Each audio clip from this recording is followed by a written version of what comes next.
the light of the lamp.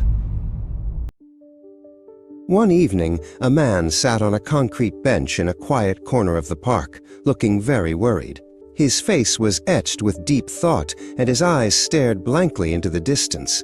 We approached him and asked gently, "Sir, why are you so worried?" He offered us a sad smile and replied, "It's my future, my friend. It looks like a vast, dark tunnel. I've finished my studies, and I'm searching for a job, but nothing is working out. I don't know what to do next, or which path to take. I feel like I'm standing alone in a long, dark corridor with no end in sight." The desperation in his voice echoed the frustration of many young people today. And so, we began to tell him this story. At the foot of a great mountain known as Karumalai, Black Mountain, lay a beautiful village called Santhipuram.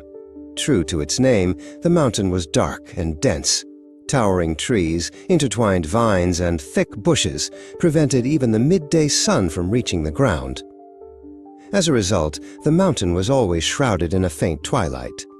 At its summit stood the Jyotirlingeshwar temple, which seemed to touch the clouds. In that village lived a young man named Kabilan. His family had made a vow, and to fulfill it, he had to journey to the top of Karumalai. It was the day after a full moon, and the moonlight was waning.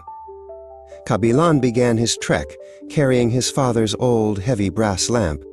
He filled it with oil, lit the wick, and as the flame burned brightly, a sense of hope blossomed in his heart. He passed the village boundary and set foot on the mountain path. The first few hundred feet were level ground, and he walked with great enthusiasm. But as the real mountain path began, the dense forest around him started to feel menacing. The buzzing of night insects and the strange cries of unseen animals disturbed his mind. That's when he noticed it. The bright light from his lamp only illuminated the path for a mere 10 feet in front of him. That 10-foot stretch of the path was clear. He could see every rock and patch of mud. But beyond that, the darkness was like a vast, unending ocean. His feet froze. His mind began to race. What is this? The light from this lamp only shows 10 feet. But the distance I have to travel is many miles. How can I cross this huge mountain with just 10 feet of light? Such negative thoughts swirled in his mind like a storm, and his courage slowly faded. At the very beginning of the mountain path, where his journey had started, he hesitated and stood still. Just then, he heard a soft cough from behind him. He turned and saw an old man shuffling along. In his hand, he held only a small earthenware lamp. Its tiny flame flickered in the wind, casting a meager 5 feet of light. He, too, was on his way to the mountaintop. Kabilan was both surprised and a little condescending. He looked at the old man and asked, "Sir, my large brass lamp only gives 10 feet of light, and even with that, I'm hesitant. How do you plan to climb this huge mountain with that tiny oil lamp?" The old man smiled kindly. "First, tell me why you are standing still, my son," he said. "My lamp only shows 10 feet of the path. Beyond that, it's all darkness. So, I cannot move forward," Kabilan replied. The old man looked at him with compassion. "Son, the lamp in your hand is a blessing. The 10 feet of light it gives you is enough. All you need to do is one thing. Trust the light and take the first 10 steps. When you reach the 10th step, stop and look. Your lamp will show you the next 10 feet of the path in front of you. As you move forward, the light will move with you. You don't need to see the entire path at once. All you need is enough light to take your next step.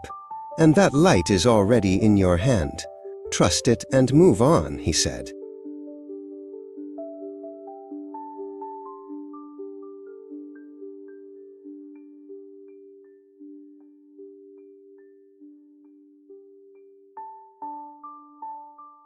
Those words entered Kabilan's mind like a magical spell. Yes, how simple a truth this is. Why did I think I needed to see the entire path right now? The clouds of doubt in his mind parted. A new clarity dawned on his face. He thanked the old man and, with renewed confidence, took his first step. He walked 10 feet. Just as the old man had said, the next 10 feet of the path unfolded before his eyes. Step by step, 10 feet at a time, he moved forward. His focus was now completely on the journey. The sounds of the mountain no longer intimidated him. Instead, they became companions on his trek.